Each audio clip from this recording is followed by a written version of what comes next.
Make a Faustian bargain with the TVDs. Make a Faustian bargain with our Patreon, and that's the. It does feel like a Faustian bargain is the only way to make Randy watch Nicolas Cage movies and Critters. Yes. Absolutely, that was a fucking Faustian bargain. Yes, I did not sign on for all this. your podcast bloodline dies. Yeah, but here's the thing. Like Carlo Gugino, nobody gave me that warning up front. Nobody told me how much anime I was going to have to watch. You can have all the success you want in podcasting, which is still no success, but Still nothing, no success, but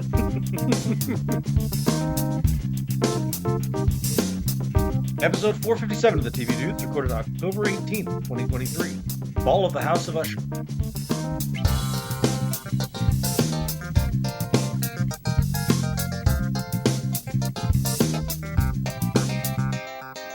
This week, we're talking about Mike Flanagan's last horror series for Netflix, Fall of the House of Usher. Plus, we've got plenty of dessert, from Star Trek Lower Decks and GenV to Loki. Before we get to all that, I'm Randy. I'm Les. And I'm Nick. No, never more happy to not have kids or any bloodline. And we're the TV Dudes. Fall of the House of the TV Dudes. Coming this fall to Prime. Fall of the House of Lander. I kind of like the sound of that. No, I didn't make any deals with. Of the only one of us with children. Would I make a deal with Carlo Gugino in a bar? I know yes, you would. Yes, I would. Man, your kids better better know what the deal is if they like. Look, it's Carlo Gugino. I mean, that's just fair. And look, and hey, I know that sounds harsh, kids, but your dad, trust me. Dad's line, Carlo Gugino. Carlo Gugino is the line. Yes, yeah. Look, you cannot hold him to an impossible standard as a father. Like, we all have limits. Right. I interviewed Carlo Gugino at TV Fest a few years back, and she touched my hand. Oh my God! I have not watched it since. I had wondered why you had that one shriveled black hand. Yeah, which is why I lost that hand. I saw her at Comic-Con the year I went. That year I covered it, and she's more gorgeous than on camera. Amazing. And she's also the sweetest person. She's so nice. Oh my God, so nice. Yeah. But also, I don't know if you know this. You wouldn't know it from watching House of Usher. She's tiny. She's very small. She's very small. But she projects a presence. Yeah. She's got gravitas. Yeah. She also wears the shit out of some stiletto tall ass heels. Yeah, she does. Yes, she does. We'll talk about all that when we get to Fall of House of Usher, which is man, one of the favorite things I've seen this year. I was so happy with it. We'll get to all that. But before we get to all that, it is, as always, time for our TV diary. The Diaries of the Television Dudes. Brought to you by only the finest cocaine wine. And I've got a quick one I have not watched a ton this week. It is spooky season, and that means I've been out doing shit. I went to a show this last weekend. I went to a Halloween party. I've been busy, but I did manage to sneak in some horror movies and some TV. I watched on advice of counsel, by which I mean almost all my friends, Dr. Sleep Director's Cut, which is not streaming. It popped in my memories. I first watched the Dr. Sleep movie 2 or 3 years ago. I know at least Les and maybe Nick, I know y'all aren't as big on this movie. It may be my second or third favorite thing Mike Flanagan's ever done. I really, really liked it. My problems with Dr. Sleep have nothing to do with Flanagan and everything to do with the book itself. I didn't like Dr. Sleep as a sequel. I thought the Hat was a dumb character, and I was sunk on the book from there. Okay, fair enough. I loved the movie, and watching the director's cut, which has like 30 minutes more and deepens all the stories. It is notably better. Like, I thought the original movie was 4.5 stars. This was close to 5. Like, it is a great improvement on it. Usually when you get director's cut, especially a 3-hour director's cut, it's just self-indulgent. Yeah, even if you already love the movie, those usually don't work out. even if you love the director, and I do, I think Mike Flanagan's great. I've loved pretty much everything he's done. This one is a rare exception. I was like, man, this is the only way I'll watch this movie. Well, I feel like the only thing we've been ever since the late 2000s, all we've been watching in movies is the fucking director's cut. Like, movies are 3 hours now. Yeah. Yeah, Flower Moon opened this week. I think it's over 3 hours. It's like, hey, what happened to director's cuts? I don't know. What happened to theatrical cuts? God damn it! What happened to editors? Jesus. So did studios lose all power over editing movies, and they're just taking it out on actors? That seems possible. Yeah.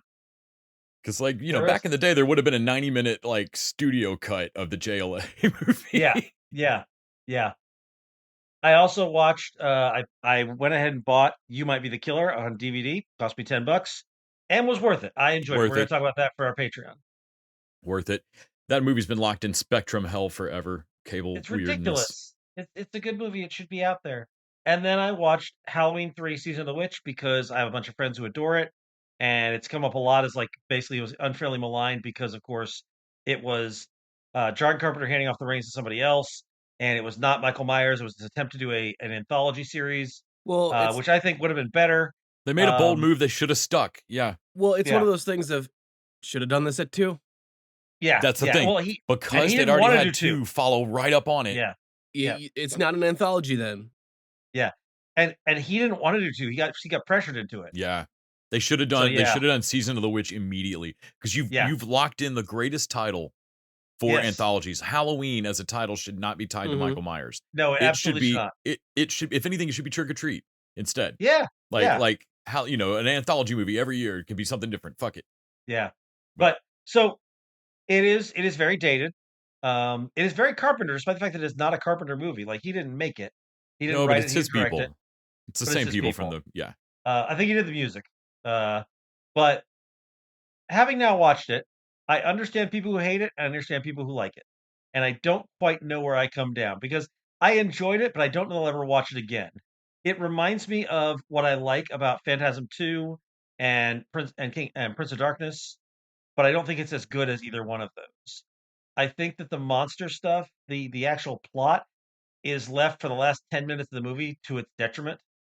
So that basically when Dan O'Hurley he gives this evil villain speech, I'm like, why none of this came before? We had no warning about this. All of a sudden, by the way, I mean, I guess we had a warning that part of Stonehenge had been stolen. But really, like, it's all out of nowhere. It's like, oh, hey, by the way, I have robots and I'm murdering children for the druids. And I'm like, what the fuck? Yeah. It wasn't just not Michael Myers. Yeah. It was so far from the simplicity of crazy fuck comes back to kill that same people. No, totally different. I did love that it had a two-fisted surgeon. I'm a fan of the two-fisted surgeon archetype. I do love the two-fisted surgeon immediately began banging the bereaved sister, and that she did not do well in that whole exchange. She gets turned into a robot and dies. Spoilers for Halloween from 50 years ago. And I mostly was like, what the fuck through a lot of this? But there are some good kills. There is it's the isolated company town aspect of it really works for me. And you cannot go wrong with Dan O'Hurley. That guy's always great no matter what he is. 5 more days till Halloween, Halloween, Halloween. 5 more days till Halloween. Silver Shamrock. I also like that they didn't commit to, no, don't worry, no kids died. They're like, no, it's possible all those kids died. Oh, hell like, yeah. That's how it ends. And also, I'm a little weirded out. I get that mostly it's because it's scary and gross, but I'm like, you have the masks, you have the technology thing that melts people, and that's good enough. But it also makes snakes and bugs. And I guess that's supposed to tie into the druid thing, but it's a little bit weird. I'm like, I get the melty thing. I'm gonna be honest about the magic and ritualism going on in Halloween 3 Season of the Witch. I'm not 100% sure if it tracks logically. No, I don't think it might not. Yeah, I think that's fair. There's enough chance. I'm not exactly 100% sure on the math here. Anyway, it was my least favorite of the 3 Halloween movies I watched this week, but it was still fun, and I'm glad I watched it. I did watch an episode of Lessons in Chemistry, which is the new Brie Larson drama on Apple Plus, which is the true story about a woman who had a master's in chemistry because of sexism and all this kind of stuff. She was basically driven out of chemistry and became a household name in cooking shows. I've never heard of her, so she's not like Julia Child household name, but she basically was doing chemistry applied to cooking before Alton Brown was. Okay, and like that's kind of cool. That's a cool premise. I found the first episode winning enough to keep watching, but not enough to keep me pushing to episode 2. It's one of those things where they take historical docuseries or whatever, like a historical figure, and then just tell their story nowadays with like, okay, it's nice that we're seeing newer stories, and especially female stories.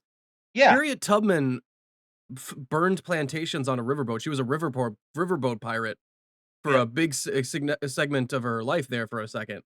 What the fuck? Why am I not watching that? I got 2 Julia Child shows. Back in my day, we didn't have enough female figures to even have shows. Must be fucking Two nice. bitches that learned how to cook? What the fuck? Ought to leave this world behind. But anyway, it's one of Apple's more boring shows. But do you know JFK had his own doctor called Dr. Feelgood that just basically gave him cocaine? Where's the Dr. Feelgood fucking show, Apple? What the fuck? History, it turns out, is interesting. I wouldn't have guessed it either. This does remind me that Andy Daly, cocaine reminded me, Andy Daly is in Lessons in Chemistry playing a very straight role as like the sexist boss. And I'm like, man, you're wasting Andy Daly if he's not doing cocaine and hookers.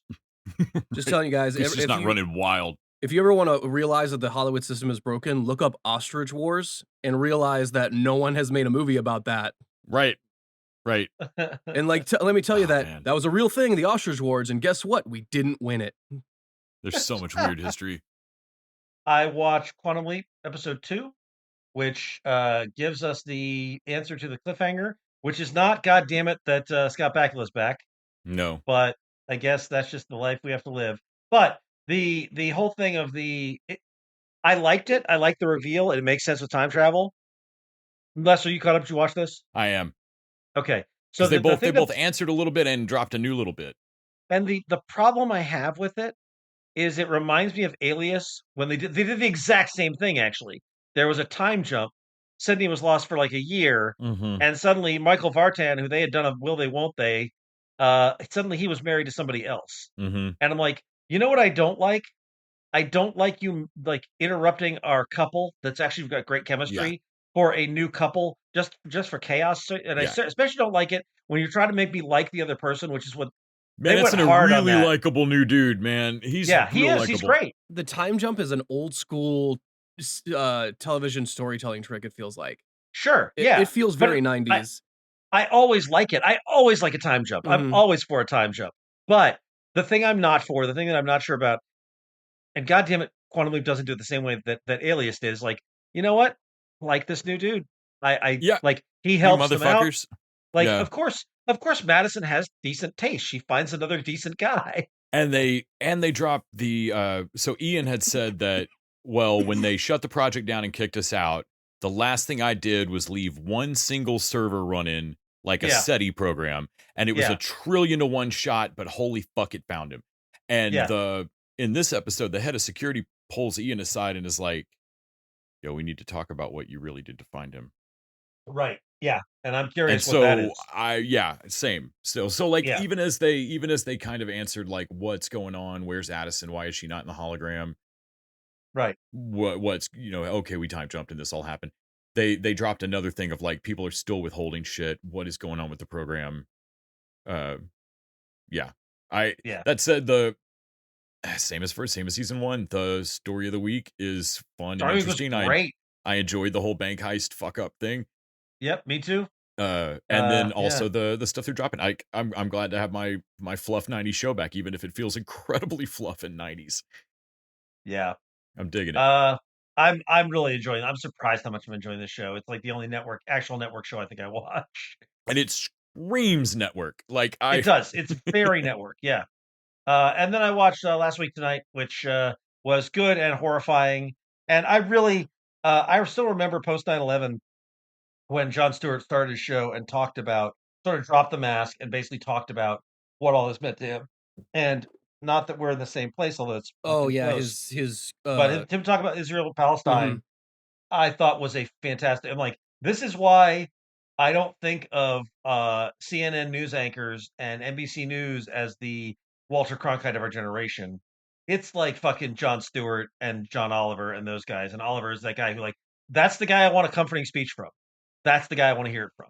Yeah, I mean, there's a level of, because he can be news anchors themselves are supposed to be sincere all the time. Yeah. And because he can rein it back and not be irreverent and be sincere for a moment, it feels more. And then 15 minutes later, I can watch him blowtorch a leaf of lettuce. Sure. Well, you can't. Disinfect a head of lettuce by blowtorching it. You can't sterilize lettuce with a blowtorch, except that you can. I would disagree though, because I was like, man, that's a dangerous stunt. I feel like I was watching when he put it down, just like, please don't fall over. I don't want that thing to burn you. feel like that's an actual blowtorch. I don't know what the fuck. It 100% was an actual blowtorch. Like, that's a fucking, yeah. That's not a. Yeah. Last week's night, every time it's gone, I don't realize how much I missed it until I start watching it again. And I'm like, oh shit, I do need this on the weekly. Like, I need this show. Yeah, it was gone for It's a always long time, fun. for like quite a bit. Yeah.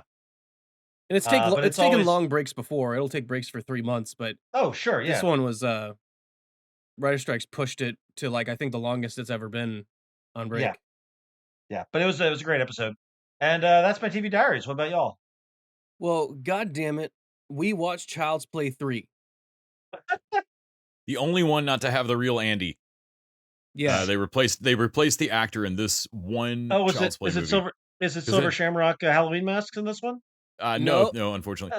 But it does jump forward. It is a time jump. Yeah, Andy's 16 in a military school, and it is the weirdest of the. No, it's not the weirdest. It is the most unusual for Child's Play of the movies. This is when they stop getting called Child's Play. The next one will be Bride of Chucky, and then it is the Chucky franchise from that point out. The military academy they send Andy to in this one is basically taking a vacation with the premise. It's not unlike, Friday the 13th goes on a boat or to Manhattan or to space. And it's definitely like, oh man, Child's Play is heading down that level. Like it's going to be hanging out with Leprechaun in space in a minute. And then they're like, well, hold on a second. What if it just got real gay? Like, what if it got really horny and very gay all at once? And we added Jennifer Tilly in it. Yeah, so Child's Play 3 is the last one that feels like the 80s doll slasher movie that you think Child's Play is before it becomes the holy crap, does he have a transgender kid franchise that it that it becomes. Mm-hmm. We watched, what was it, Deliver Us from Evil, which was a Exorcist movie that starts off truly insane, and then as it goes forward, ends up being it's really just not an exorcism movie at first. It's just a police investigation buddy movie. Eric Bana and Joel McHale as like somewhere between special forces and cops, like they're like New York PD, but they're way too hardcore. And then the guy from Florida Man as a Jesuit priest, and they all somehow end up fighting possessed soldiers. Well, because they have to save Eric Bana's wife, Olivia Munn. Yeah, that's right. The cast is insane. The premise is insane. In this. It is like the tone is. I mean, it has Joel McHale in it. The tone is all the fuck over the place. They wrote the role for Joel McHale specifically. Scott Derrickson directed it. It's yeah. They open with them finding a possessed girl at a zoo, and it feels like a weird stock image parody type. Like, there's a moment where he and McHale are walking down a sidewalk, and the camera like there's a tracking shot of them talking, and they keep like shining their flashlight and looking over at animals in the zoo. But every time they look, a hand of God just cuts to stock footage of a fucking animal in the zoo, and then back to them holding flashlights. Like it feels like watching a kid, watching Wayne's World. Like, let's go to Delaware. like I kept looking at Nick, was like, this entire scene is sponsored by Pond 9 stock footage. Like, well, the movie's silly in its first act. It's weird, and I was like, I feel like I would think this is a parody, except that it's not lit right. It's like a way too serious. It's way too silly to open with a baby in a dumpster. It's dark like an actual fucking horror movie, and I don't think it's. I don't know. Very odd movie. Yeah, very odd movie. We watched The Rookie. What episode of The Rookie did we watch? We were almost done with season 4. His crazy, his fiance has a crazy ex or whatever, and we kind of watched the fallout. That's right. Okay. Yeah, the fiance thing happened real quick. The crazy ex thing happened even quicker. There's a new DA that's trying to push charges on a kid, and his big favor at the end of it, well, I ended up not charging him as a minor as a favor to you. And I was like, you mean charging me as the thing he was? That's not a favor. He's like 16. He is a minor. That's not a favor. That's just, that's the thing. Season 4, there's a lot of cops and DA that are slipping back into y'all are kind of monsters. Mm-hmm. Yeah. Not as bad as Harper just fucking destroying her ex-husband or in their relationship, but still not great. I watched some Law and Order SVU. Hey, you guys want to know what happens on Blue Bloods? Not really, no, but every week you tell me about Blue Bloods and Law and Order, so they found a bad cop on another show. Was he on another show? No, in this one. I was shocked as you, baby. I don't know if this is better or worse than the anime, honestly. I don't know. That's what I was thinking. Like Randy, what if I told you that there is no show called Blue Bloods? No, I know there is. Tom Selleck's been dead for 10 years. You're misremembering 3 other cop shows. Is Tom Selleck a sword? Is he a sword? His mustache is. It's as sharp as one.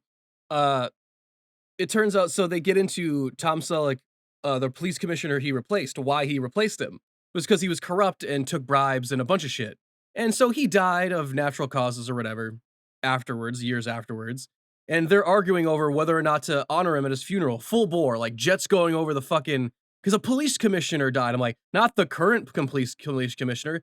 And they he's not the Pope, to which the cops, Sid, the pro cop dude in the whole precinct, was like, hey, you guys are basically the Pope of New York or whatever.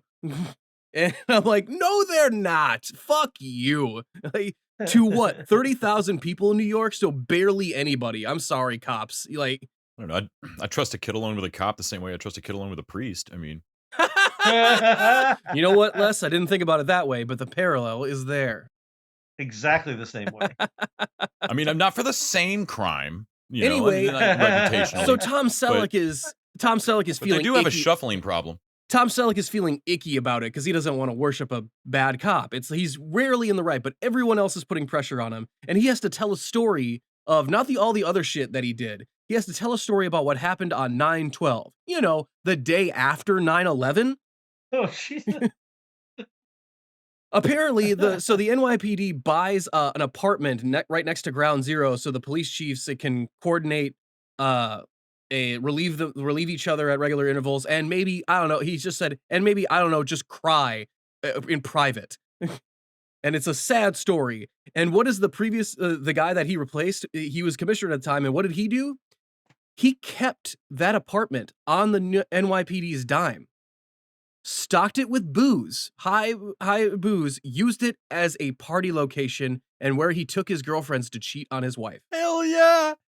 Holy shit. And you'd think at this point in the show, well, fuck, we cannot honor this guy at no matter what, right? Man, Nick, if New York cops don't have a financial district fuck pad, it's like the terrorists have already won. So Sid, the pro cop dude, basically goes, hey, we all shouldn't be judged on our worst day. Worst day? Okay, a bad patch. You hope to fucking God that was his worst day. Come on. He says, what is like, well, we honor the position, not the man. And I'm like, what? Since when? This is not the military. This is not like where we salute the position sergeant, not the man, like in Band of Brothers, of like. Oh man. They can't not they call their patrols tours, and it's like, oh my God, you guys are so military. It's weird. He was Chancellor of Germany. He was Hitler. We honor the position. Yeah. Oh, what the fuck? So no matter what this guy does, we have to honor the position, right? Is that what I'm saying to you? No matter what he could have done. Because I've got to tell you, any story that starts with, hey, you remember what happened on the day that he did the day after 9/11 is just not good. I've seen billions. I know how the story goes. No. Jesus. We also watched Fright Crew, which was an animated show about kids becoming kind of like supernatural voodoo Power Rangers in New Orleans. Sure, those are all words. Yeah, cool, the story's actually pretty cool. I hate the animation. The animation really sucks. It is weird flash animation. The lip flaps don't even seem to move right with the words. Better than a motion comic, but not enough. I would say it's translated from another language, but honestly, I'm like, no, they do this for animes and they match the lip flaps fine. Mm-hmm. Yeah, not great. Yeah, I wouldn't recommend it. As far as plenty of other great animation to watch, like Lower Decks. Mm-hmm. Anyway, that's my TV Diaries. Well, on top of that, most of that, I did not watch Blue Bloods, nor did I watch Narcos. But I feel like we both did. That's right. I forgot I finished off Narcos. Yeah. Or not finished off. I didn't watch I watched a episode into the Mexico season, and while the Cali Cartel season is simultaneously more interesting but less exciting than Pablo Escobar because they're just not as crazy and not as kill happy. Yeah.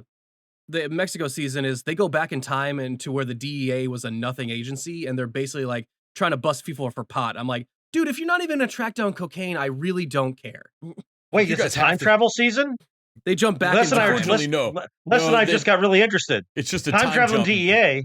But like, yeah, if you started with Pablo Escobar and then by the end of it, like in season 3, you're just busting like pot trafficking. Like know your show's lost some excitement. You have. Interesting to know that pre-drug war, the DEA was such a joke of an agency. No one knew who they were. It's almost like they made themselves happen. And before cocaine, and this is true, their agency office was above a strip club. There's no chance that they helped with the cocaine trafficking. I cannot tell you how much in the 70s we apparently did not care enough about drugs to do a war on it.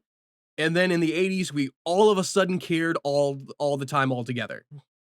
I mean, I've seen shows about the 70s. I know that everyone was fine with drugs in the 70s. Oh yeah. It feels like that was the marriage was going not well a major then. concern.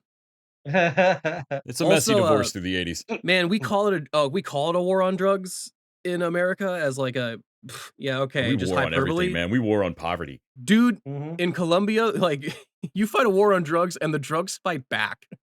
Yeah. They drop so many cop bodies in one episode that it is like, well, what's the Pablo Escobar. It kills 400 a year, 400 cops a year. 400 cops a year at a rate of 400 cops a year. And I was like, Jesus, how are there cops left in Colombia? How do you get new cops? Seriously. Which is the episode later of that they showed the new cops that were joining up, and they're like, they're very angry people that lost family to the drug war and very willing to do vigilante justice. Yeah. Ooh. So this is going to get worse. Well, I watched American Horror Stories, unlike Colombian Horror Stories. This one aren't about cocaine as much, just a little bit. It is still Ryan Murphy. Yeah, sure. So Lisa had not seen, there's I think 3 new ones are dropping towards the end of the month. They're doing a big American Horror Stories Halloween thing. But Lisa had not seen some of the season 2 ones. So we watched a couple of those. Of course, Fright Crew, Rookie. I watched a couple of episodes of Limitless because if I'm flipping around for a network show, I freaking love Limitless. It's just a hilariously goofy show to me. Lower Decks, GenV, which we'll discuss in the desserts. Yep. Quantum Leap. The new season of American Horror Story, Delicate, is weirdly slow burn for American Horror Story, in my opinion. It's really creepy, but it hasn't blown up yet. I feel like they're actually teeing up a bunch of things that are going to suddenly mousetrap happen. Oh wow, that is not America's. Not their style. That's not their go-to. That's not their modus operandi for sure. No, it's really weird. I should have like 3 other shows happening by now. I was going to ask you, did Anne Frank show up yet in this one? No, see? Yeah, there's no Santa Claus, there's no Anne Frank, there's no aliens yet. I'm not sure what's happening. Of course, we also watched Loki. I watched one of the new episodes of Frasier, and it was not as bad as I thought it was going to be. So did you say Frasier with a J? Frasier. Yes, Frasier. Frasier. There's a 30 Rock episode where they rope in Frasier to pull these cons, and they figure out that they can buy ice cream cakes and then return them if they're wrong. Yeah, like personalized ones, and get the money back on like in cash. And like so they start running this scam through this whole 30 Rock episode, and it finally ends up with Frasier ordering like 100 cakes for a Frasier cast party, and he wants it like, congratulations for a great show, love, Frasier. And the girl's like, are you sure? It's like, I would know how to spell it. I'm Frasier. Okay, fair enough. Yeah. And yeah, then they scam it off. So yeah, every time I see that now, it's all I think of, like, Frasier. Are you sure? Yes, I would know. I'm Frasier. So yeah, oh my God, they need Niles so bad. It's really weird. Like, every actor that's missing, there's a young actor just taking their place and hoping that you don't notice. Like, John Mahoney's gone, and Frasier's son is obviously like nothing like Frasier and everything like his dad, Right. which puts Right. walls between them. But for the couple of giggles and, like, sitcom laugh track, okay, this is Frasier. Damned if the sons of bitches didn't get me with a John Mahoney tribute. I was Okay, like, all you right. motherfuckers, like, you are getting so many extra miles out of how much I love John Mahoney. And because, like, the way the show starts, Frasier's just gone to his funeral and come back to Boston, and his son has skipped the funeral, and the conversation they have about it, I was like teared me up, like, fuck you, Frasier. That said, I did not continue watching Frasier new season. Instead, I moved over to Cheers and watched the Halloween episode. Yeah, good call. Yeah, where Sam takes Diane to the symphony. Yeah, freaking love Cheers. Any other sitcoms you watched the Halloween specials for? Any other famous ones? Let's see. I watched one episode of Psych, where they do all of the slasher send-ups at the end of season 1. I'm sure there's another sitcom that I watched, but I don't have it in my list. Nick, I feel like you were leading at something. Oh, I'm sorry. I was just that we obviously watched all the Halloween heists. Oh yes, yeah. I think I even have Brooklyn here. Yeah, watch my way through all the Halloween heists because it's Halloween. Yep. Watching especially later when obviously the moral of the story should be we're taking this too far, and that feels like what they're gonna do every time for the last 3 of them, and yet no. And every time the lesson is fuck it, go further. No, it works every time. It makes me think like, man, honestly, it's gotten a little out of hand, guys. Is this the season? No, we're gonna go farther than ever before. Got it. By the time they get Kevin into it, it's amazing. Yeah, God, I love them. All of them are just. I was betrayed. Sorry, Kevin. Don't apologize to him. It's his first heist. He has to learn. Watched some Parks and Rec. Watched a 30 Rock. Fanny and I watched an A24 horror movie called Saint Maud. That I think was Fanny's first horror movie where it turns out the person's just crazy. Man, I saw the trailers for Saint Maud over and over and over again, and they were horrifying to me. And then I never heard anything about it when it came out, though. And it just vanished. Yeah.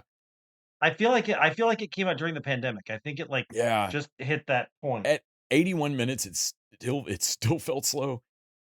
And the ending, it's A24. Like, what it builds up to is fucking crazy, but you see it cut, like, she's a home nurse and she's definitely gonna hurt this woman, and like you see it coming for a mile.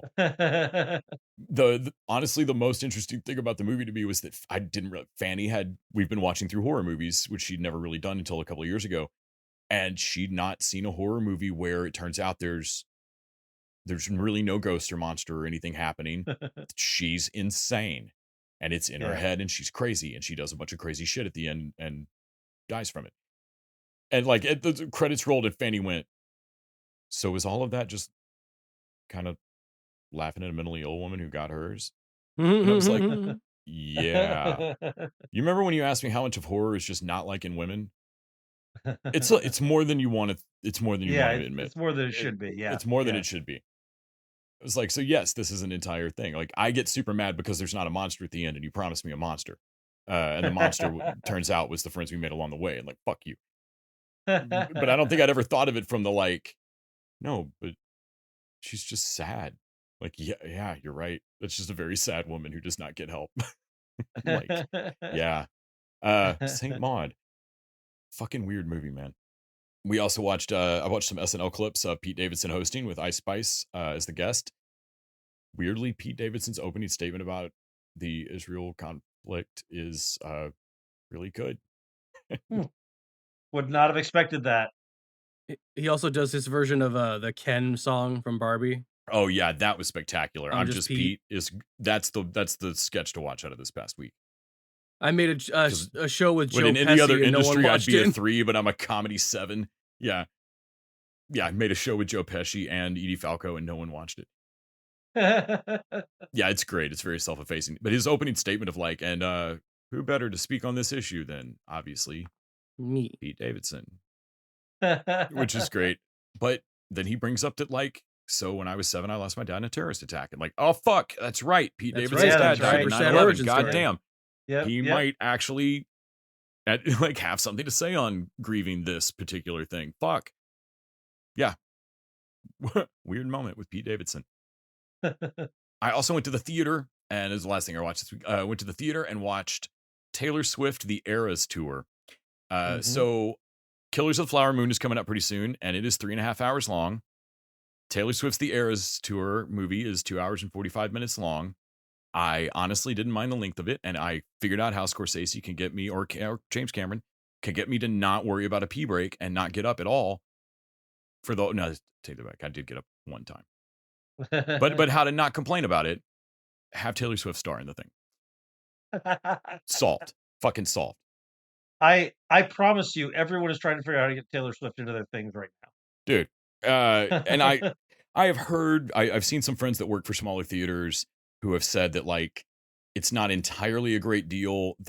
So they went to studios and offered a concert movie, and the studios, whatever their deal was, I think it was not, I forgot how they euphemistically phrased it, but it was like just not a thrilling offer back. Yeah. not an exciting offer. So instead they just went to several regional chains of theaters and said, hey, if you will give us a month-long block of Thursday, Friday, Saturday, 4 showings a day, we will split it with you. You'll keep 47% of all money made. Oh, we'll shit. 53%. Which it does make their week scheduling difficult, because like the studios don't want just Monday through Wednesday, or like so they can't put a regular movie. It does kind of burn one screen for your weeks. But a couple of theater chains have said outright, like, we made more money in that last weekend than we made in August. I'd burn that screen. Yeah, fuck it. And honestly, badass. For a really long runtime, like it clips along. Everything's visually just stunning. I think they shot across like 3 shows at SoFi Stadium in California. And it's fucking badass. I was really impressed. I hope more concert movies happen. I got done watching it, was like, why didn't I get a chance to see Paul McCartney's last tour like that? Or I think Beyonce's about to have a concert movie, but like there are other bands who should do this like immediately. And corollary, that giant orb thing that they built in Vegas that U2 just played, she should play that. Holy crap. Really impressed. I went into it like a kind of half-assed Taylor Swift fan, just sitting there going, wow, I actually know this. I know a bit of this song, so I can hum this. I don't know the words, but okay, I know the song. Came out of it like, son of a bitch. Taylor Swift's amazing. You're a Swiftie now. I'm a Swiftie now. You're a Swiftie. Yeah, and that closed out my viewing for the week. I remember when we broke up the first time, saying this is it, I've had enough. It's like we hadn't seen each other in a month. When you said you needed space, then you come around again and say, baby, I miss you and I swear I'm gonna change. Trust me, remember how that lasted for a day. I say I hate you, we break up, you call me, I love you. We called it off again last night, but this time I'm telling you, we are never, ever, ever getting back together. We are never, ever, ever getting back together. You go talk to your friends, talk to my friends, talk to me, but we are never, ever, ever, ever getting back together. All right. Well, just a reminder that you can support us by going over to patreon.com/tvdudes and throwing us a buck an episode. In exchange, we get to keep our streaming services, pay for our hosting costs, and you get bonus content each week. This week, it's still spooky season, so we're talking about You Might Be the Killer. All right, let's have our main story of the week, and let's talk about Fall of the House of Usher. Sure. I already posted on Flanagan. Flanagan. I already posted on my social media about this, but this was maybe my favorite thing Mike Flanagan has done, and I love everything Mike Flanagan's done. It is my favorite of his Netflix offerings. I think I Yeah. still like Oculus and Ouija: Origin of Evil are my favorite things he's done. I get that. But that's more to do with the Netflix pace, like the way his Netflix shows work. This is my favorite of those simply because it's faster and more vicious. I liked Bly Manor and Hill House, but they were especially Bly Manor. They were dreamier, ghosty ghosts. Yeah.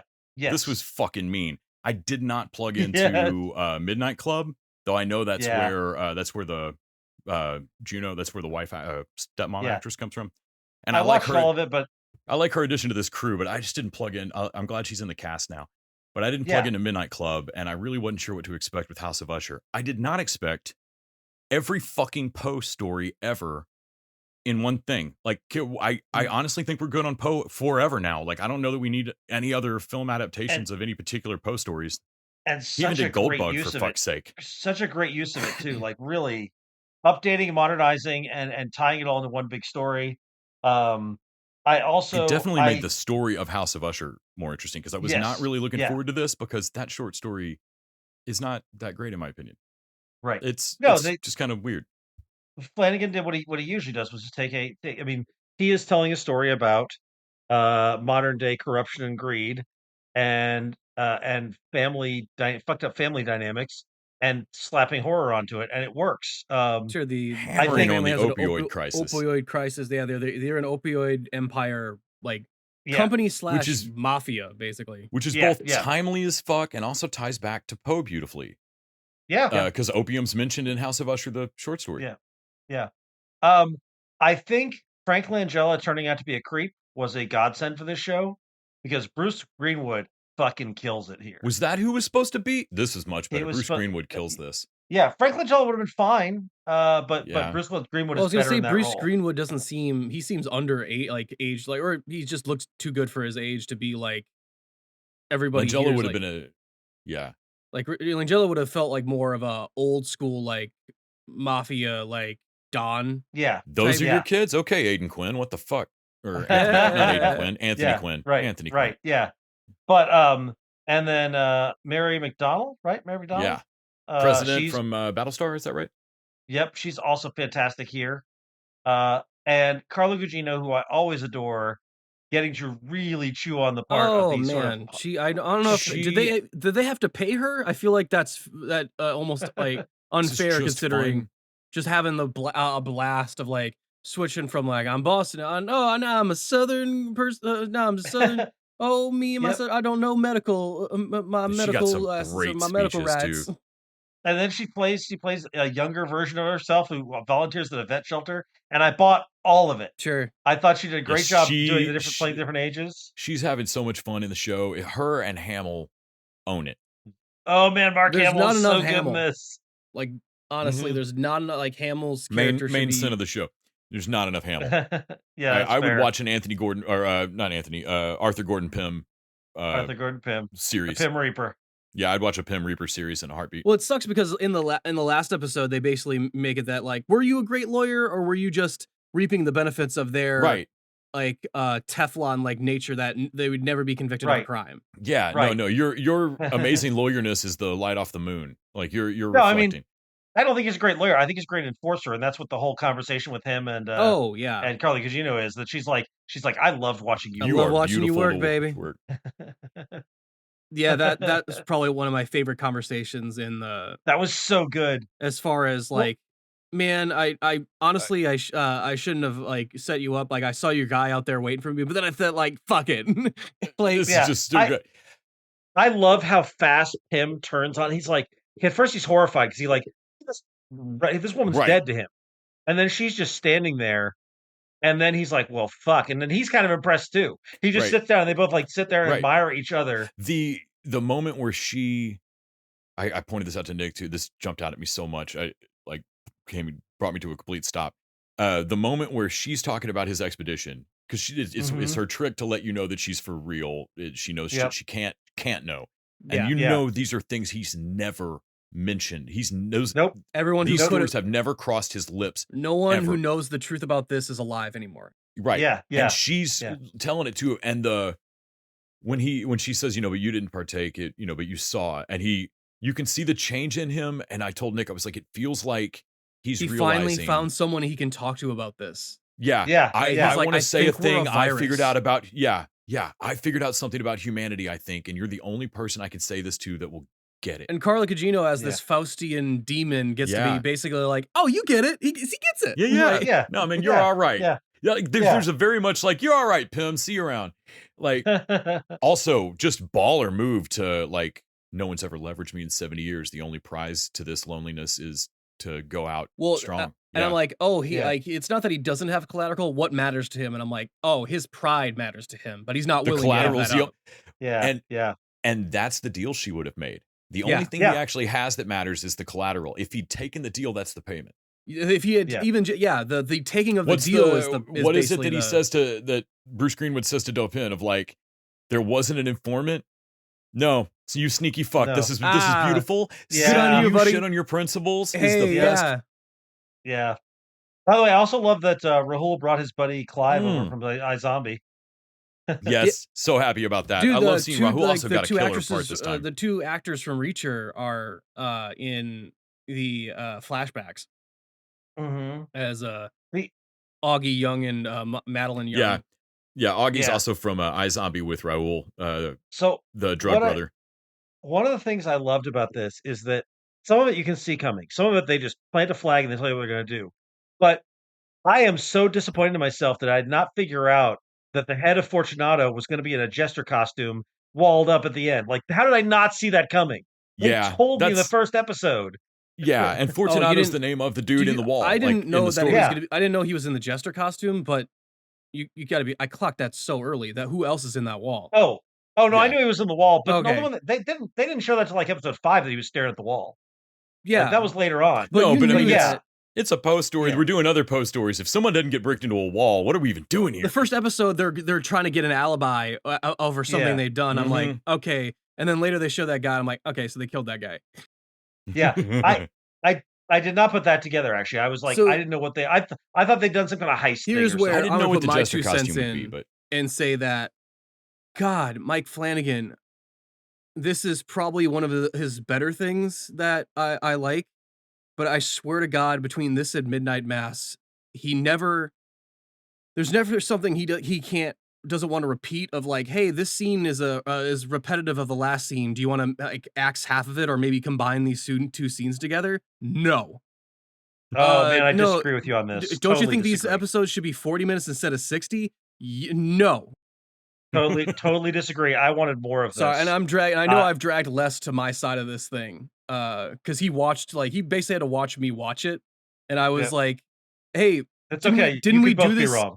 Didn't we do this scene already? Like they do one in the end episode where it's back to back. He talks to his dead wife that is at the funeral, who is young now, and shows her at the belly, and then the next scene right after that is a flashback of how they break up, and I'm like, I can connect the dots, Flanagan. Jesus Christ, trust me a little bit. I totally disagree with you. They dot every I and cross every T. And what sucks is that all the scenes are good.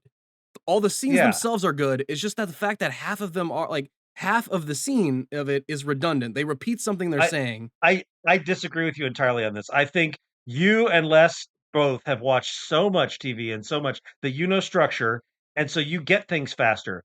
I don't think you can trust everyone in the audience to do that. And also, it's a problem if the scenes aren't good, but the scenes are good. It's so not, yeah, give me more of those. I just feel like they threw all of them in and cut nothing. Me and Les are trying to figure out why are we frustrated at Bruce Greenwood for being kind of dumb throughout this entire thing of like, if he agreed to the Faustian bargain, why does he have such a hard time believing that it is? And it takes a long time before they basically do we didn't believe that was real afterwards. It was so dreamlike, which I would say is not the same thing as forgetting, because as soon as this shit started to happen, or as soon as you'd kind of remember this weird Faustian deal you made. But also he doesn't believe in it, right? And then he thinks about killing himself to stop it, which means he does believe in it. And then the next scene afterwards, he doesn't believe in it again. But he doesn't believe in it for a long. I mean, I can see where he's like, if this happened to you. But his fake suicide thing with the drop window, that's in like episode 5. Take my whether or not he should believe it out of it.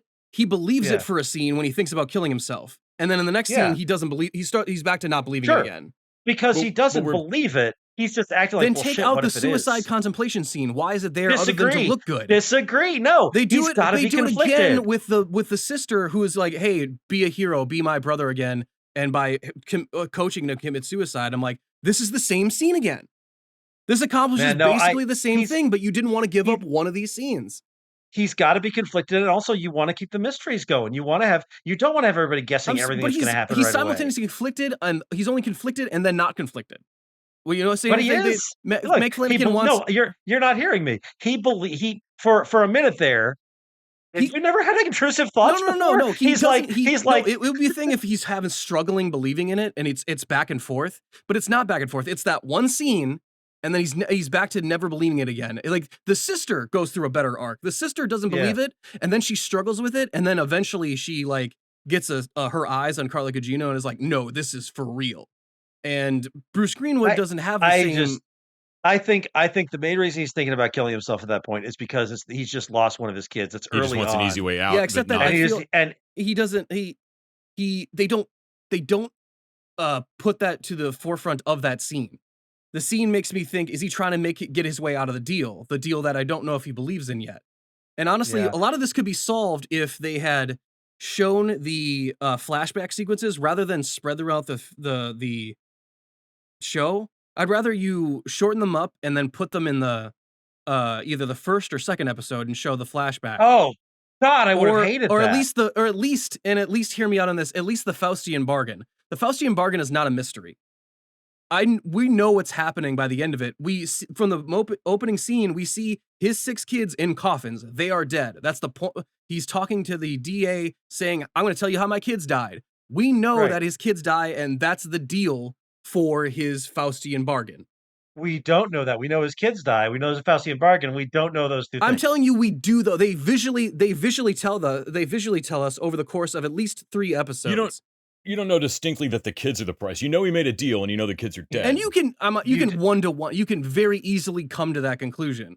You can. I didn't. Maybe I'm an idiot, but I definitely was not like the whole time thinking, oh, so obviously he made a deal and his line is ending. Like I didn't get that until they explained it in the last episode. Here's my main problem with it. He thinks it's super cute to explain things in the 3rd act rather than the 1st. And no matter what it is. I agree with Mike Flanagan. I agree with Mike Flanagan. I disagree with Nick Dice. Wow, that is no matter. And I'm like, some things are cuter to explain in the 3rd act. Not fucking everything, Flanagan. Man, no, I totally disagree with you on this. Had they not spread those flashbacks out throughout, I'd have been very disappointed. I liked that story being parceled out. I liked all the stories being parceled. We had multiple parallel storylines. We had him talking to Japan. So many parallel storylines. Yeah, and I love that. The him screwing over Augie in the deposition is not a surprise. We go through a lot of episodes where they basically break that down in conversations, and I thought clever, like, oh, this way we don't have to show that scene, because we know basically he fucked this guy out of everything. I want to see exactly how that happened. Show that scene and don't be cute about it. No, I don't know if something about this. I like the way Flanagan tells stories. I mean, obviously, I like Dr. Sleep too. I really like the way that Flanagan tells stories. I don't think there was anything in here that I would have cut. I totally like the way I would at least combine down scenes together so that they can like, there's no reason the funeral scene and then the flashback sequence couldn't be in the same meshed reality of he's living the flashback at the funeral. You know what I mean? I don't want that. I don't want him to be living at the funeral. Why I want not? to be telling it would to accomplish the same thing. Because she could turn around with her head busted open and it would be the same fucking scene. Storytelling isn't always about what's the most concise way to tell your story. I'm telling you, it absolutely is. It's not. Novels are about telling a story. I'm telling you, writing, having been in the process of writing movies, it is all about how efficiently to tell stories and what matters to the story and what doesn't. No, just because your story is efficient doesn't make it good.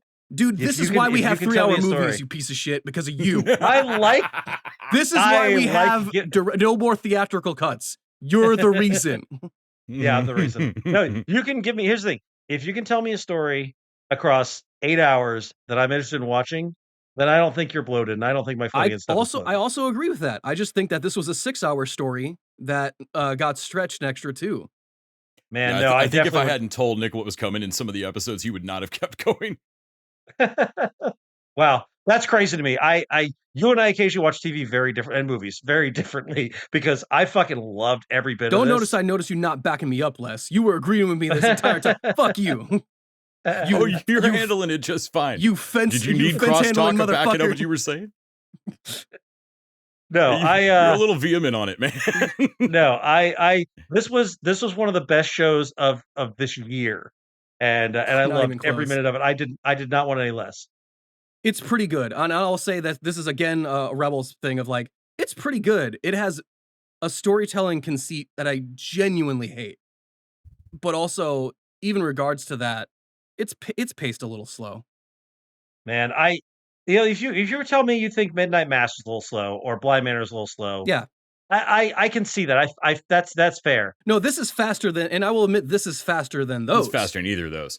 Yeah, I didn't think this was slow at all. It's still slow enough. Like it's still slow enough to it where it bothers me a little bit. Well, I mean, this kind of explains why let's speak for you, but Les was saying he liked some of the movies a little bit better than TV shows. I like the little bit stretched out, and I think that's why I like his shows better than his movies in general. I love his movies. Okay, so let's try and get on the same page about this thing. The AI is the dumbest fucking thing I've ever seen, right? The AI, what AI? Oh no, the Lenore bot.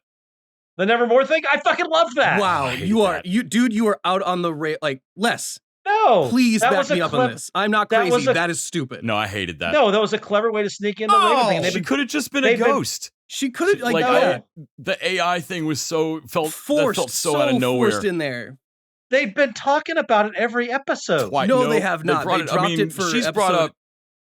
The Lenore thing was like in Ep1. Project. No, the Lenore thing's Ep1. They bring it up in like Ep5 or whatever, like in 2 more times, and then drop it. Like a lot of other subplots. But even when she asks her algorithm people about it, when she's trying to take on the board, like she's excited about it still because everybody's still excited about it. But I don't think they're anywhere close. Why do they kill the kids? They're not.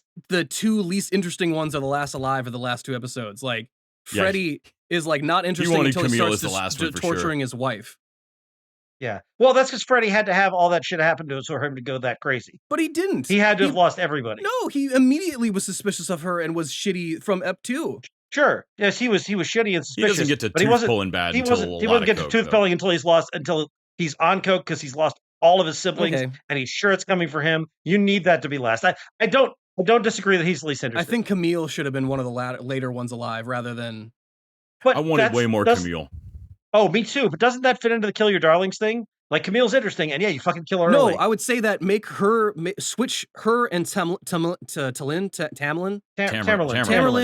falls apart publicly in a PR nightmare. Shouldn't that be Camille? Yeah. She's the PR person. Good thing is when you have Camille Camille can fix things. That's why they need to get Camille off the board early. Well, I would say good at PR. Why don't they kill Freddy early so that there's a grab for who has the throne? But they've got to move up they're moving up the bloodline. But do they have to? Yeah. I don't have to, but it makes sense. I mean, it's thematic, I guess, but storytelling-wise, wouldn't it be more interesting if... Nick, hear me out. A 9th episode about all of the arguments about the changes in the will when the bloodline moves. Okay. Because that's what would happen. Like if they... I'm not saying it wouldn't be interesting, but it would definitely add story if the kids were vying for... They almost immediately forget about the $50 million... After the first episode, they forget about the $50 million bounty. No, people keep bringing it up as the kids keep dying. And the kids... I feel like that can immediately get... No you watch all of them in a row After really Camille, quick. No one's investigating each other anymore. No, but they keep bringing it up to the dad of like, hey, maybe we're all still dying because you said a $50 million bounty on us. If Freddy was the first or second to die, that gets mentioned, man. They would all fight over whose inherits, right? Well, no, they'd probably all be like, well, the mole's dead now. Like that, I think that's one of the reasons. That would be a great way to. They lost interest in the mole. Sorry, the inside man, the informant, right? So like Jack Nicholson in The Departed. God, Freddy sucks. Oh my god. There's other movies besides The Departed. There's other movies. God, by the way, can we talk about the actress who plays Lenore? She has not been in a lot of stuff. She was in Dr. Sleep, and she was great in that. Mm-hmm. And she has to carry a lot of the weight because she is she is the one good usher. Well, and she has to play opposite the worst usher, and it really works. Back to what I like about the show. Carla Gugino gives everybody like an out at the end. You're all gonna die. Yeah. That's not up for discussion. Yeah. But you don't have to die like you're about to. You don't have to die ugly, yeah. And she basically gives everybody a chance to like die. You know, you could have died in your sleep. It could have been easy, but you're all the way you are. Oh, especially Freddie when she tips his face up of like, no, sweetie, look here. Yeah. Oh yeah. Yeah. Shit. I normally don't get this involved, but that. wow, you're a piece of work. Yep. And that tiny moment when we find out later that he dumps the wrong drugs in, which I'm waiting for that the entire time. Like you have two white powders too close to each other, dude.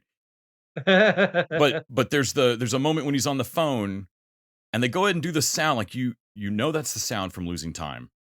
But also it's just a quiet spot in the conversation and you could almost play it off.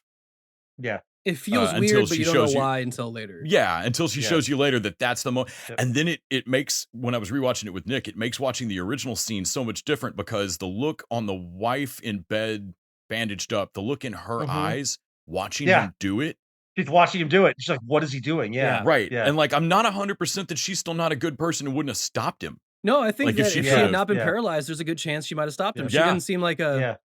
Yeah, right. Yeah. She didn't, at this point at least, I think whatever shittiness was in her got burned off her in the acid bath. Well, even Lenore gets the message where Carla Gugino like basically tells her what's gonna happen with the fortune afterwards. And I like that parallel. Like, I love my job, but also some of it sucks. Well, also she's not out for she's out for what's interesting. And I like that she has a like, hey, there's a balance. There's also a balance to this of that money will now go on to help this many people in the first year, and then like thousands by year 5, and then by decades into the millions because it's exponential.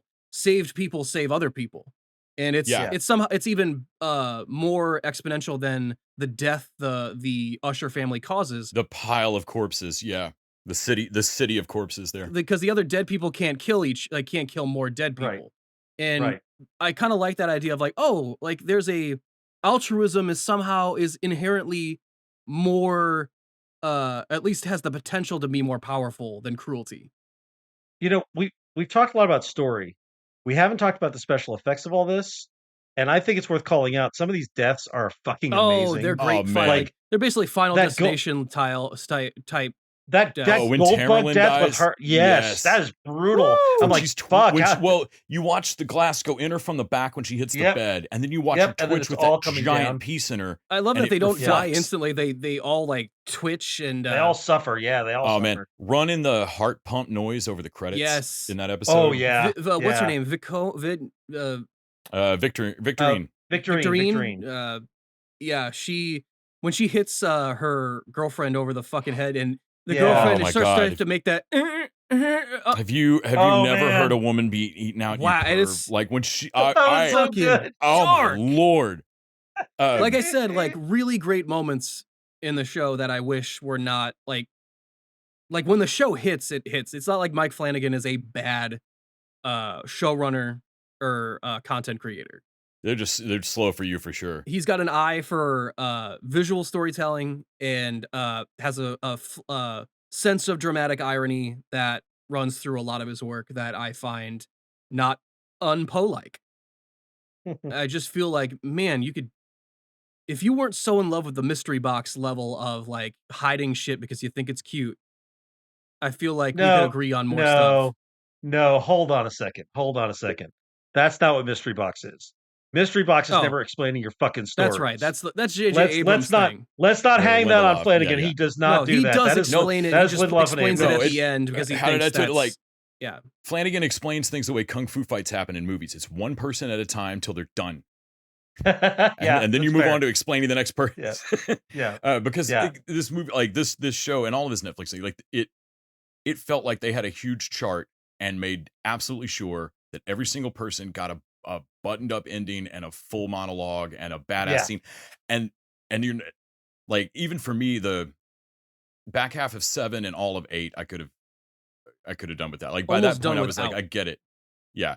That's where this one felt overlong to me. But I told Nick, I was like, I almost feel like it is a problem of too much of a good thing. More than any other Mike Flanagan, this one does parallel themes and stories that aren't exactly repeating the lines, but they're just a constant. Well, because Poe does a lot of similar themes in his stories, so you cover a lot of the same ground, and which might make it. But makes it feel repetitive. Like it makes it dovetail. And in Midnight Mass, there were 2 scenes like the very last episode where I felt like the girl that played Camille, I felt like she had almost the exact same monologue twice. Yeah, there's a sip. And, They and play that the same bugged me. monologue twice. I didn't feel that here the same way. I felt like people got parts like, other than there's one point where Roderick perfectly echoes the douchebag they put in the wall. Like he exactly repeats that. And that's a different thing. I'm the captain. I just want to hear Sir West. Yeah, sir, yes, sir. And that's a different thing. But there's a lot of beautiful parallels. And that's parallel storytelling, you know. But then you get stuff like Madeline going on her rant about how can any of these soft-bellied fucks be mad at us about selling them painkillers, and like she goes on this like fucking rant, and halfway through it clicked that like this is exactly what Carla Gugino would say to you. How can you be mad at me about killing your entire bloodline, you greedy fucks? You came to me and asked me for this fucking like you took the deal. And there's moments like that for almost every character saying something that parallels someone else so that it all dovetails really nicely. Every episode they go through, and like the Black Cat is set up in the previous episode. And when it's done, like it's setting up the next one. So that like every time you get to an episode, you realize like, oh shit, Goldbud's next because we just started that. And like that made it flow really nicely. That said, I still hit about the middle of 7 and was like, no, I get it, but we still have 2, 3, 4, 5 carry the number of people to talk to. Fuck.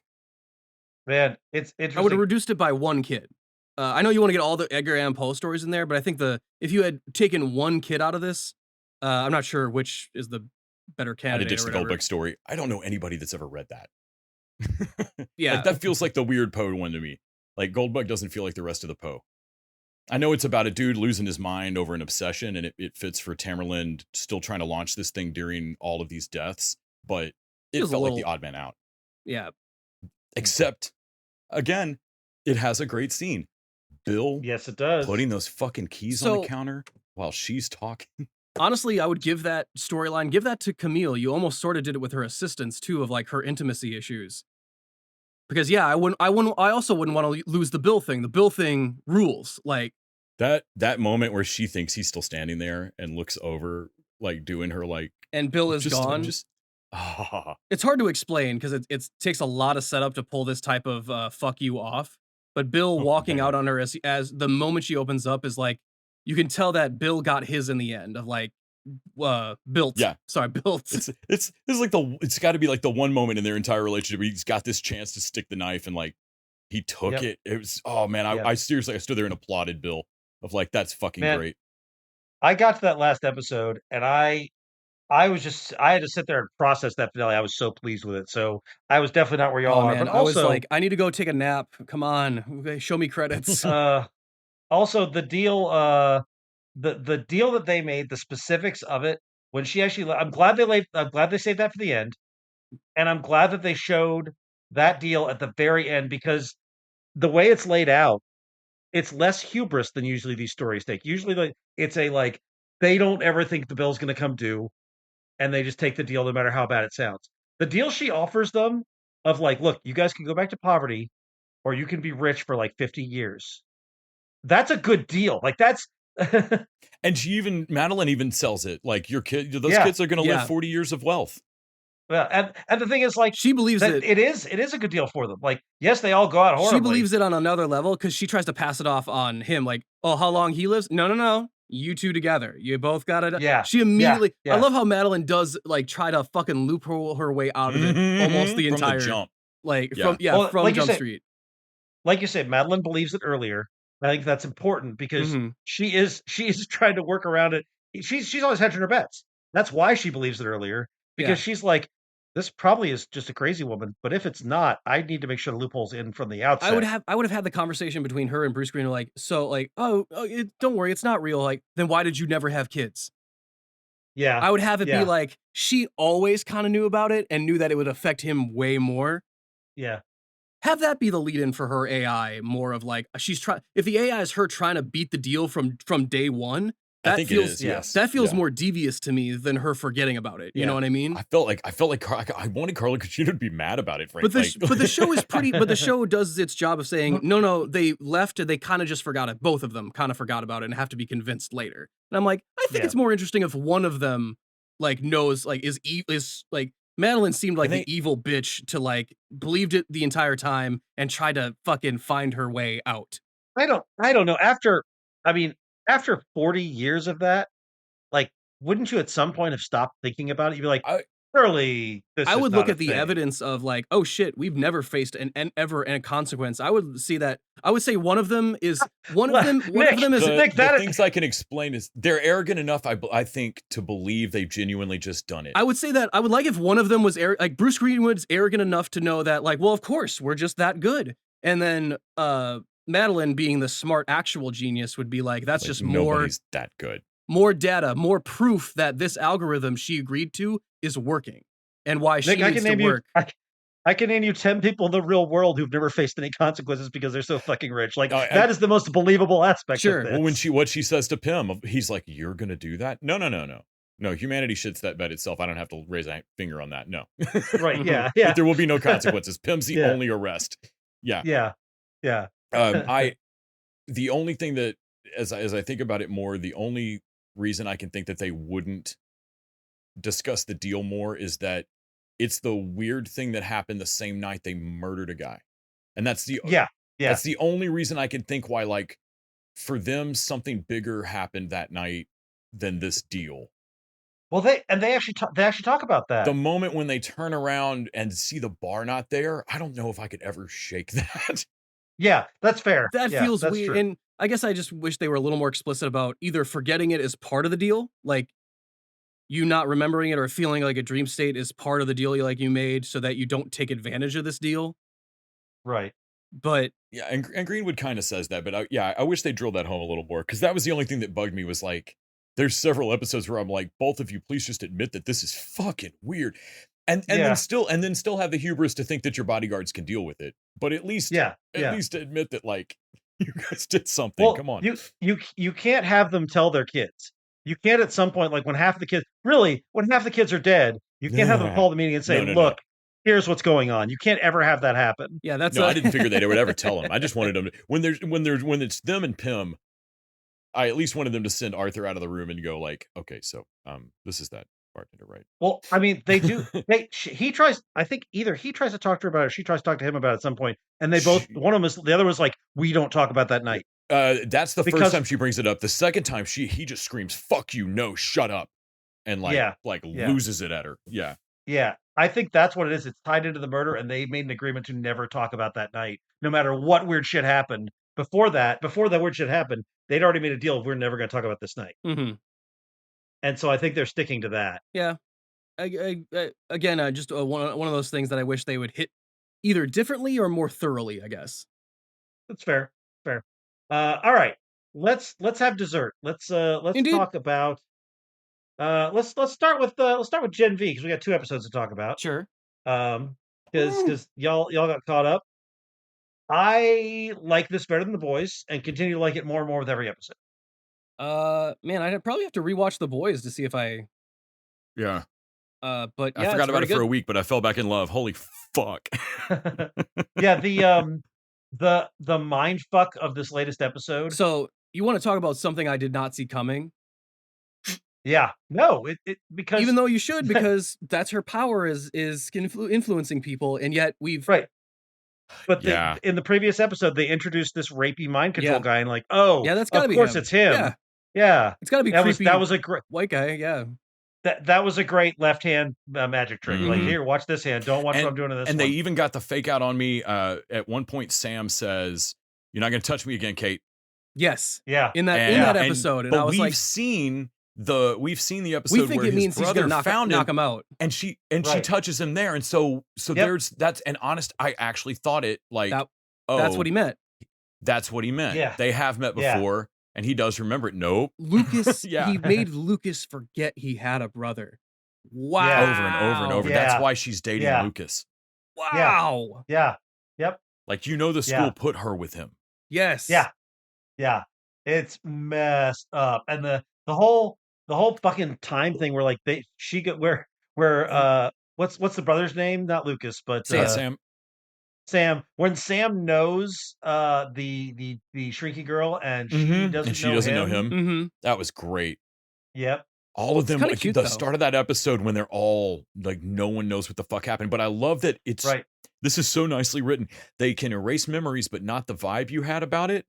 Yeah. And they're Yes. erasing memories from within memories. So you know you went to a party with someone, Yeah. Mhm. and like Uh-huh. it so that very quickly, like if you pick at it, shit doesn't add up. And as soon as any 3 or 4 of them are near each other, it comes apart. It's unsustainable. Yeah. Yeah. I thought that was fucking awesome. That was so cool. It leads to a believable moment at the end where she basically is like, I can't sustain this anymore. I'm just going to give you all the memories back. And I love the Yeah. visual cue of her eyes. Her eyes bleed like Yes. more when the more she Yeah. uses her power. And that read to me as, this is how many memories I've erased from you. Giving them back makes my eyes bleed almost. Yeah. And I'm like, that's And how much I've done it to you. I had kind of wondered all season if this was the rest of the show is so tight that I couldn't see how it could be. But like, is this a bad effect that they're doing on her power? The whole season, her eyes have had a blowout here and there. And a couple of times she's pushed herself too far, but constantly she has some level of blowout around her eyes. And I had wondered, like, that's some Legion of Superheroes shit. If your power does that to you, just walking around school with gloves on, not supposedly not using it for anything but classwork, Yeah. then you can't be a hero. This will kill you. But You in can't use your in power. this episode, it's But she's been using it But all if the time. she's been low grade using it all the time, again, really smart writing in the like laying the seeds of it to where at the end you go, oh fuck, of course. like, I had honestly been wondering ever yeah. since they showed that that's what happens with the power. A part of me had kind of been wondering, like, fuck, Yep. man, how much is she using her power then? Well, and again, because we trust her because she's a woman, we immediately suspect white douchey Right. Yeah. Well, and for he's sure. not a and great all guy. all she has to do is say No. that consent is important to me. And we believe her One for time. whatever Even- reason. And what's fucked up is we believed her even as she said that right after having used her power to get them into a club. Yes, we Yeah. saw her do it, and yet we believe We her. saw her do it to a doorman without consent, and then say, "But consent's super important to me." And I still fucking believed her. You know, the show is Yeah. making a point on that too, of like, yeah, why did you believe her? Go back and Right. examine your own prejudices Look there. at my own bias. She's a pretty white girl with and yep. And why did you automatically believe her? I'm like, fuck, damn. Yep. Did you ever think the spinoff of The Boys would make you genuinely reflect No. on yourself? Thinking about the Boys comic back in the day? No. Yeah, this is why I like this better than The Boys. I think it's deeper. It might be. I think it being from these point of view, it's got more to say. At least this latest episode really convinced me on by the way, the deeper storytelling. I really like what they did with Marie and Jordan, where basically they start the episode of them being like they're embarrassed because they fell into bed together. Right, and they can't but then remember you slowly exactly why. You slowly but slowly like, oh shit, they don't even remember why. And it's like they let us all get into it with the characters. Like they let us all see that the moment of like, oh, thank God. Oh, thank God you don't remember either. Oh. And then of course, like, Jordan's kind of defensive about it, and then Jordan has a great conversation, Marie first has a great conversation with Emma about it. Because they have like, I love that they have like cool friendships on the show as well, of like people that to confide in each other, and it doesn't feel like, so that someone can immediately talk about their feelings through another thing that happened with a character that they trust. And I love that Jordan's person is the invisible guy that is fucking an alpaca, which I think maybe another student that is shape-shifting. Yes. And he has, man, his whole speech is like, shit, like, say what you want about Invisible. He's a good RA. Like, he's got his head wrapped around gender and sex issues. He's a solid RA, man. He's really good in the dorms. You're like, so you turn into a dude but without her asking for it. Well, that sounds like your hang up, honestly. Like, shit, Invisible Bill's like fucking spitting some truth here. I've been wondering the whole season if Coagula, if Marie was going to that cannot be her name. If she was ever going to get past having to like be a cutter and cut her hands open and use her own blood, because she could clearly, there was a moment where she's like, your heart rate's up or blah, blah, blah. So she can clearly read things out of other She people's can blood. hear blood. It's weird. Like, right. man, every time they reveal a new thing about her power. Yeah, at what point can she control blood in other people's bodies? Because then you're the most deadly person in the Marvel universe. And and then bam. Like, she that's how got she a grip on that discovers power a little bit. Wow. That was quite special effect work. Also, like, oh my lord. It lets her see the feel the clot where the tracker goes. That was cool. Like, why do I have a scar? Why do I have platelet scarring here? Like, yeah, that was rad. Her and then her being able to, man, that whole end sequence of her walking around with a broken tracker in her hand and blood on her and not knowing why, and not knowing what the why the it's. Also love that she can like, oh, that blood underneath his nails wasn't his. What? Oh, right. Oh yeah, that was cool. Hey, by the way, when am I having my period again? Well, you know what? I like to do but that. Seriously, what is it? Next Thursday. 2 weeks. Like, why is your powers are not marketable? I'm sorry, your powers are fucking creepy and weird. I don't like them. Yeah. It's fantastic, and I cannot wait. That latest episode just turned everything upside down. Also, great puppet murder for Sam in that. Oh my lord, that Sam's fugue state is just doing horrible shit to. Also, puppets. good for Emma for becoming like. I swear to God, at the start of the episode, Les turns to me and says, "Do you think if she ate more, she'd grow?" Yeah. Yep. That was great. I was like, so, but then to get back to normal size, she's gonna vomit. She's gonna vomit like a swimming pool. Amount. You know that's coming down the line, right? Well, of that. When That's a joke. When Sam finds them and they don't have any memory, he goes, I didn't know where you were, and then I smelled the vomit. Yeah. Yep. And like, and she's down to human size again, so you know that has to be like a hot tub's worth of vomit. If not more. Well, they find her passed out in the swimming pool with the tarp. Right, with the tarp over her. Yep. But I just loved his like nonchalant, like, oh yeah, I smelled the vomit. But now she's pun intended big dick on campus, like right. Yep. Her giant cricket. And her mom was like, "That's a gross power," and I was like, "What? That's a way cooler power than getting small." Like. All right, let's jump over and talk about Star Trek Lower Decks, which destroyed Nick's theory this week. Shit, man, I was so ready to be right. And honestly, at the start of the episode, the look on Nick and I's face when Peanut Hamper showed up with Agamas, and I was like, here we go. Holy fuck. And I gotta say, I will never ever trust Peanut Hamper. I don't care. I will never trust Peanut Hamper. You shouldn't. She's a murderer. She's Lindsay as an AI robot. That's a terrible idea. Yes. Oh, you mean Lindsay can live forever? Awesome. I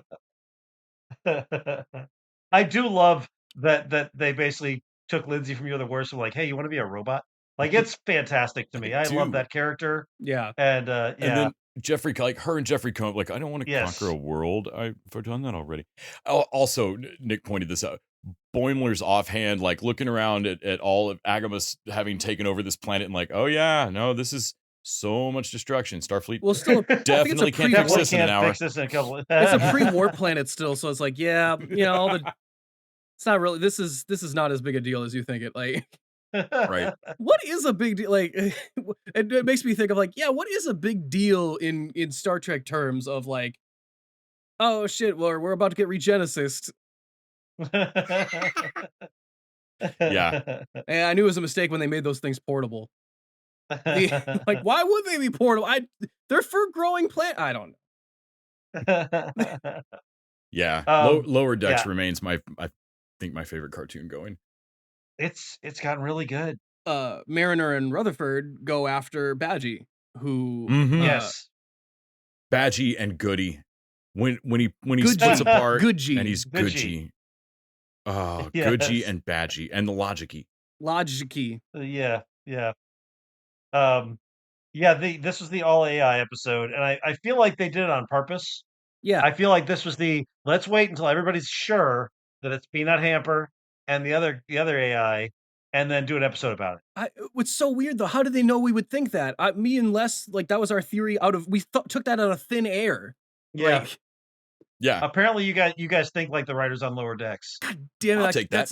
That's a compliment, I guess, but it also Right. means we easily get duped. Like, damn it! Who's the fucking ship? Who is it? Well, I saw a theory that I think is interesting, that it's not destroying them, that it's basically transporting them. Yes. They reveal that in the end of Oh, did they reveal that? Yeah. Okay. Correct me if I'm wrong, but they reveal being, that they are they're being transporting, warped somewhere. and they're leaving behind debris that they brought along to, like, it's a fucking setup. Okay. Yeah. So we don't know who's doing it though. No. Yeah. We'll find out maybe soon. somebody all new. I hope. Yeah. Ah, Yeah. God damn it! I love this show. I hope doubt it's not it's the someone Packlets. new. Like, if knowing Lower Decks is gonna be either a It'll deep be a fucking deep cut, cut. like Sky Snakes. Yeah. it'll be like, we'll definitely, if you want, like, we'll definitely go who, and then Who? and then have to be a big like Screen Rant article after a bit, like, here's 13 things you didn't know about the Lower Decks new villain. All right, let's close out talking about Loki. And I do think there was less OB in this episode, and that means it was not as good as the first episode. And a lot of Brad. And a lot of Brad. Zoltar or whatever. I saw a lot of people post like that this episode was just straight up confusing. I didn't find it confusing. I didn't find it that confusing. Like I kind of liked figuring out that, like, oh shit, he's pretty sure that y'all are gonna call all of your he knows what y'all are about to do, and has squirreled himself away on the prime timeline, like the sacred timeline, which is the one spot you won't be called. Yeah. Well, the one thing I'll agree with, and I think it's intentionally vague, is that we're not sure exactly how much damage they did to the timeline. We see a picture of it, which are like broken off branches over off the thing, and I'm like, well, does that mean? I mean, there'll just be new branches, right? Or am I misunderstanding how the timeline works? I don't know. You have to keep doing the pruning, otherwise it doesn't. Well, that's the thing. In the first season, they were pruning every timeline as it goes. Like, they have already been murdering billions. They've just been doing it like one timeline at a time. I do love that, and Les pointed this out, that just playing the scene differently. Of they're doing the same thing that they did in the first season. Yep, same Only job. This time they know what they're now. doing, and the knowledge of it is like, oh shit, this is horrifying. Yeah. And I really enjoyed that, of like, this is the same job we watched them do gleefully in the first season. Only now it's you just know. Now the weight of what they're doing. Everyone who works here has a death toll in the billions. Yeah. And some of them are not okay with it, and some of them are like, That's what we've always done. Yeah. And that was the split that I found really interesting, was like, oh fuck, I don't want to think about that, but you're probably right. A good portion of the work of the TVA would go, it's still our jobs. The TVA has an existential crisis. What is their job now? What is, like, are they now protectors of the branches? Are they protectors of the timeline? And now they have to protect them from Kangs. Is that where we're going? Right, and that's the civil war in the TVA is the most interesting thing so far to me, besides OB. Yeah, I love the idea of basically these guys. There's like half of them are like, no, we just keep doing what we're doing. Like, I'm sure it makes sense. And the other half are like, we definitely have to stop. We probably have to figure out a way to try to make up for this. Yeah, we should probably stop committing multiversal genocide now that we know that's what we're doing. Well, it's hard for people to it's hard for people to face in the real world things that would make them wrong. Like, it's hard for people to admit that they are wrong in any context. But in this point, admitting you're wrong also means you are a mass murderer. Yeah, the sunk cost fallacy has set in for a lot of these people of like, well, I can't admit everything I'm doing is pointless because, oh God, what are we? What am I? Honestly, like, if it was more like, I'm surprised some of them didn't prune themselves. Like, yeah, they probably did. We just haven't seen that. We yet. just didn't see, like, nope. That would be a great for a season 3, like watching a character that tried to prune themselves afterwards and they become a character. Like, that would actually be not a bad storyline. But technically, doesn't everything pruned go to the weird land and get eaten by weird land? Yeah. Oh shit! Roving dog thing. Yeah. What's that like without Kang around? Well, and what just happened to it if they pruned everything at once? Yeah. Oh shit. Yeah. I don't know if we'll get the answer to that or not. It's definitely, there's a lot of questions being raised. I also really like, one of the things about this show is that Loki is, in operating the TVA, he is not godlike level power for the most part, and so he's just a guy. And I liked when they have to go take down the general and their rogue plan and just ruin all the timelines. We get to see Loki using powers again. Yeah, Yes. And being a badass again. I kind of love that. It's definitely like you could tell why they limited his power in the first season in the TVA because absolutely because they can't trust him yet, So like yeah. And then now we get to be back to these are levels trust with Mobius and that, and yeah.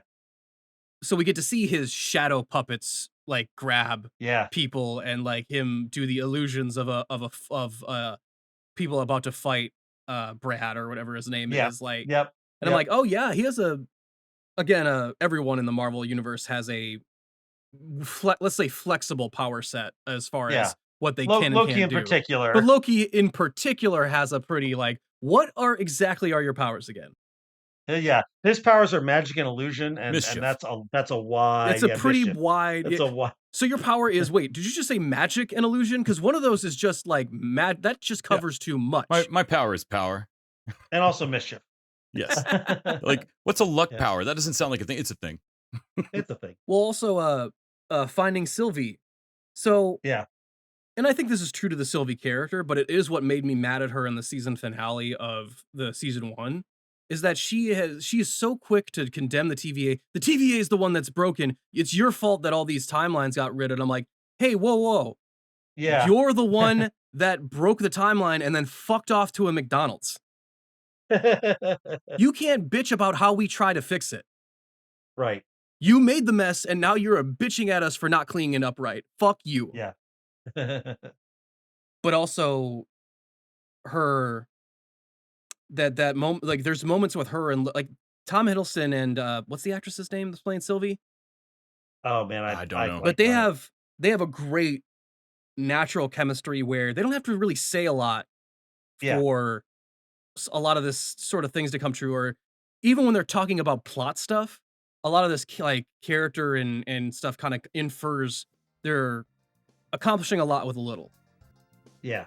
Well, I think that wraps it up for us this week. Thank you, Nick. Thank you, Les. Thanks, Randy. Thanks, Nick. Thanks, dudes.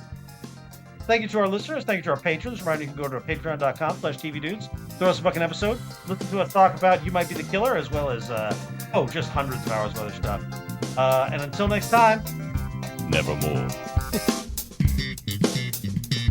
The TV Dudes is an independently run podcast out of Austin, Texas. We are exclusively listener supported. If you'd like to help us out, go to patreon.com/tvdudes. You can also find us on Facebook, Twitter, and Instagram at TV Dudes. All the music for our show is done by our friend and original TV Dude, Gregory J. Amani Smith. To find out more about us, go to thetvdudes.com. I'm Randy Lander. I'm Les Weiler. And I'm Kyle Scott. Thanks for listening.